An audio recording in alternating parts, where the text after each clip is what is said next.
Hello friends, welcome to the new episode of my channel. আমি অরিত্র। এখন এই ভিডিওর মধ্যে আমরা কিছু লেটেস্ট আপডেটস নিয়ে কথা বলবো এবং একটা টিজার নিয়েও রিয়াকশন দেবো। আখান্ডা 2, ইয়েস আখান্ডা 2 থান্ডাবম, সেটা টিজার চলে এসেছে এবং হিন্দি সবকটা সাউথ ইন্ডিয়ান ল্যাঙ্গুয়েজ এবং হিন্দিতেও আর কি টিজারগুলোকে রিলিজ করা হয়েছে। ওভার দ্য টপ জিনিসটা দেখুন, বয়াপ্রতির সিন্ধু ছবি মানেই হচ্ছে জিনিসপত্র ওভার দ্য টপ হবে, লাউড হবে।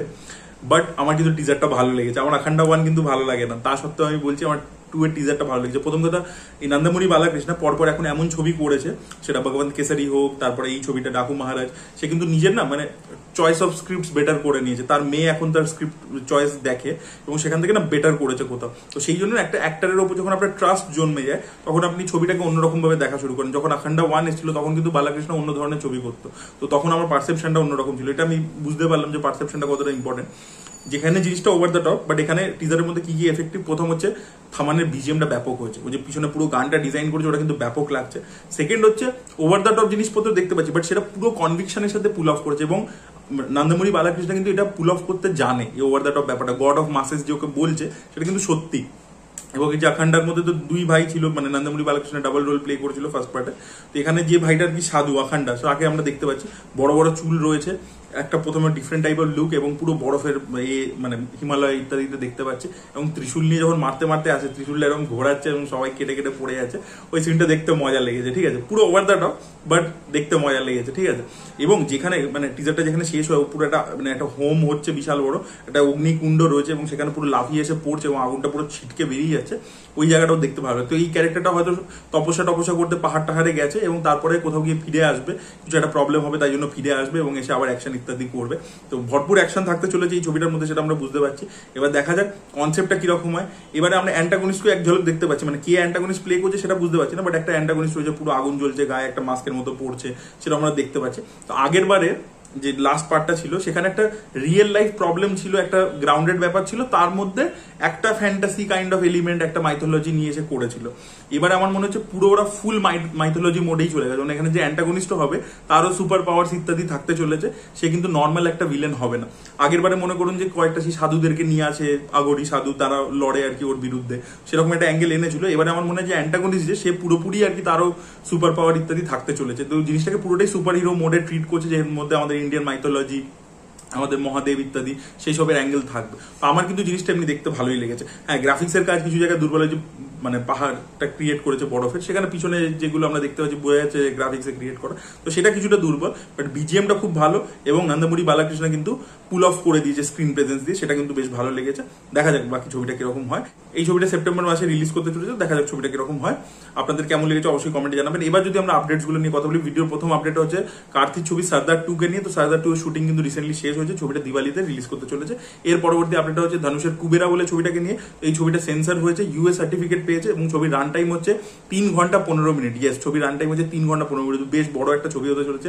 এই ছবিটা একটা টিজার ড্রপ করেছিল মেকার্সরা কদিন আগে, সেটা কিন্তু বেশ ভালো ছিল। দেখা যাক ছবিটা কিরকম হয়, জুন মাসে রিলিজ করছে, দেখা যাক ছবিটা কিরকম। পরবর্তী আপডেট হচ্ছে এনটিআর এবং প্রশান্ত নীলের ছবিকে কেন্দ্র করে। তো এনটিআর নীল এই ছবিটা রামোজি ফিল্ম সিটিতে শুট হচ্ছে। লাস্ট দুদিন ধরে একটা প্রোটেস্টের সিন এরা শুট করছে মেকার্সরা, যেটা হচ্ছে একটা থানার বাইরে বিশাল বড় ম্যাসিভ ক্রাউড জুনিয়র আর্টিস্টদের নিয়ে শুট করা হচ্ছে, যেখানে তারা প্রোটেস্ট করছে এবং ইন্ডিয়ান ফ্ল্যাগ ইত্যাদি নিয়ে রয়েছে, পাশে প্রচুর ভিন্টেজ কার জিপস দাঁড়িয়ে রয়েছে, এরকম একটা ম্যাসিভ ক্রাউড নিয়ে এরকম প্রোটেস্ট সিনটা শুট করা হচ্ছে। তো এইখানে ছবির মধ্যে কিন্তু একটা মানে প্রি ইন্ডিপেন্ডেন্স ব্যাকড্রপ কিন্তু থাকতে চলেছে আর কি, যেহেতু আমরা বুঝতে পারছি যে একটা প্রোটেস্ট হচ্ছে থানার মধ্যে এবং সেখানে ইন্ডিয়ান ফ্ল্যাগ নিয়ে যখন প্রোটেস্ট হচ্ছে, বুঝতে পারছি প্রি ইন্ডিপেন্ডেন্স এরার একটা গল্প কিন্তু এই ছবির মধ্যে আমরা দেখতে পেতে চলেছি। ভিডিওর পরবর্তী আপডেট হচ্ছে রাজা সাহেব প্রভাসের ছবিকে কেন্দ্র করে। তো এই ছবির লাস্ট শিডিউল শুরু হতে চলেছে।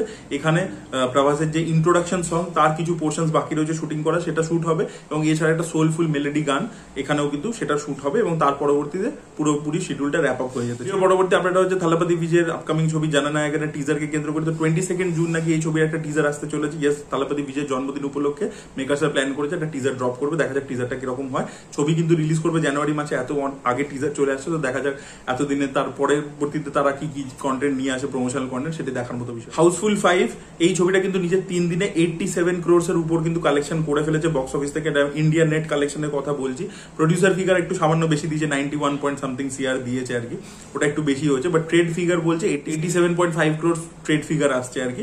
তো ছবিটা কিন্তু ভালো পারফরমেন্স দেখিয়েছে এবং পোস্ট প্যান্ডেমিক অক্ষয় কুমারের সব থেকে বড় ওপেনিং। ভিডিও পরবর্তী আপডেট হচ্ছে কাঞ্চনা 4 কে কেন্দ্র করে। তো এই ছবির কিন্তু 40% শুটিং কমপ্লিট হয়ে গেছে এবং নেক্সট শিডিউল শুরু হতে চলেছে পন্ডিচেরিতে খুব শীঘ্রই।